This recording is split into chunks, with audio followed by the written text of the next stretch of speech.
तर मित्रांनो, तुमचं पुन्हा एकदा स्वागत करतो माझ्या नवीन ब्लॉगमध्ये. तर आज आपण करणार आहोत आंब्याचं लोणचं. आता ही बघा, आंब्याच्या लोणच्याची फोडी केलेली आहे. आता त्याला भिजवून आपण हे पुसत आहोत. आणि आमची आई आली का नाही आता लोणचं तयार करायचे, बघू शकता. आता इथे सगळं आमचं झालेलं आहे. आता आई येईल, मग लोणचं आपण करायचंय. नंतर आपण मस्त पीक खाऊ. मगाशी आपण बघितलं, आपण आंबे तोडले, पुन्हा आपण पुसून घेतले आणि आता माझी आई फोडणी टाकत आहे.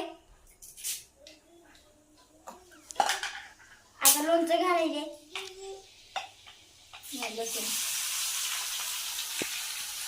बघा तिकडं लोणचं तयार केले.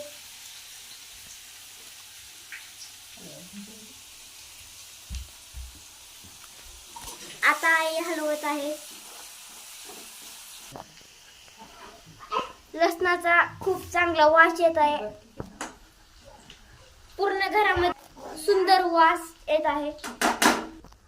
तर आता माझी आई बनवत आहे, तुम्ही बघू शकता.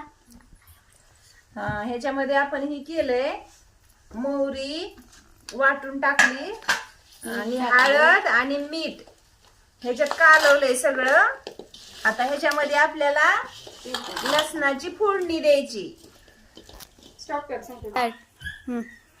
आता आपण ह्याच्यामध्ये का लसूण आणि मेथीची फोडणी केलेली ह्याच्यात टाकून द्यायला.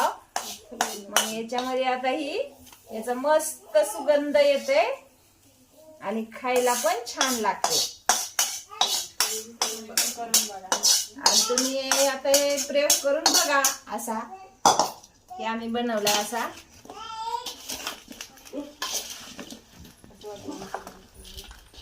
कसं वाटलं माझ्या आजीचं लोणचं? आजीने बनवलेलं म्हणा. आमच्या आजीने बनवलेलं लोणचं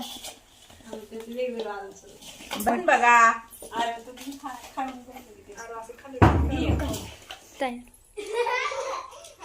खूप मस्त लागतंय. तुम्ही ट्राय करून बघा घरी.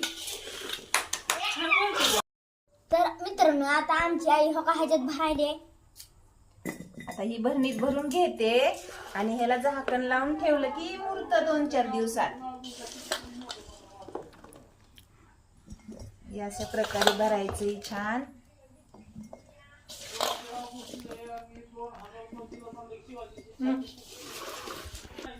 आता 2 भरण्या भरून झालेल्या आहेत. आता ह्याला आपण टोपण लावायचे. टोपण लावून ठेवलं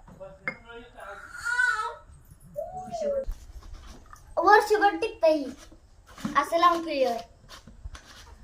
आता हे केलं का ही वर्षभर बिनगुरी झालं, वर्षभर खाता येते. तर मित्रांनो, ह्या व्हिडिओला लाईक आणि सबस्क्राईब करा आणि कमेंट मध्ये तुमचं नाव सांगा.